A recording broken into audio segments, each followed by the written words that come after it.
اور اب اس کے ساتھ ہی ناظرین آپ کو بتائیں کہ علماء اہل سنت جماعت یونین کونسل وٹالہ کے زیر اہتمام فلسطینی مسلمانوں سے اظہار یکجہتی کے لیے کوٹ جمیل میں عظیم و شان ریلی کا انعقاد کیا گیا ہے کہ جس میں علماء کرام اور عوام الناس نے کثیر تعداد میں شرکت کی ہے۔ اسی حوالے سے مزید بتا رہے ہیں ہمارے نمائندے حافظ محمد زبیر۔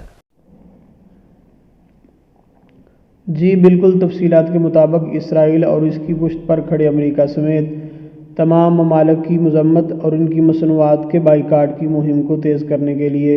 عوامی شعور بیدار کرنے کے لیے علماء اہل سنت و جماعت یونین کونسل وٹالہ کے زیر اہتمام کوٹ جمیل میں الصحیح میرج ہال تا ایوب ہوٹل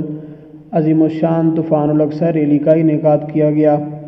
جس میں مختلف شعبہ زندگی سے تعلق رکھنے والے افراد نے کثیر تعداد میں شرکت کی۔ شرکاء نے ہاتھوں میں بینرز اٹھا رکھے تھے جن پر فلسطین کے حق میں اور اسرائیل کے مظالم کے خلاف نعرے درج تھے۔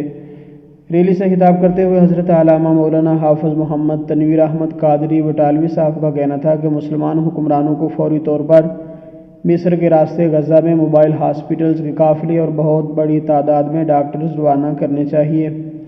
تاکہ غزہ کے مظلوم مسلمانوں کے زخموں پر مرہم رکھی جا سکے اور ان کا علاج کیا جا سکے۔ تنویر احمد قادری صاحب کا مزید کہنا تھا کہ سوائے یمن کے 57 اسلامی ممالک نے جس کا ہمتی اور بزدلی کا مظاہرہ کیا ہے، اس سے دنیا بھر کے مسلمانوں کا سر شرم سے جھک گیا ہے۔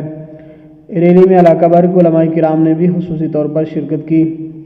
آخر میں ڈاکٹر محمد عرفان سیالوی صاحب نے قرارداد پیش کرتے ہوئے تمام عالمی اداروں، طاقتور ممالک اور حکمرانوں سے مطالبہ کیا کہ وہ اسرائیلی مظالم کو رکوانے کے لیے اپنا بھرپور کردار ادا کریں۔ انہوں نے مزید کہا کہ ہم مسلمانان عالم سے اس بات کا مطالبہ کرتے ہیں کہ وہ یہود و نصارہ کی مصنوعات کا استعمال ہمیشہ کے لیے ترک کر دیں۔ اس سلسلہ میں تاجر برادری اور کمیٹی کوٹ جمیل اپنا بھرپور کردار ادا کریں۔ جی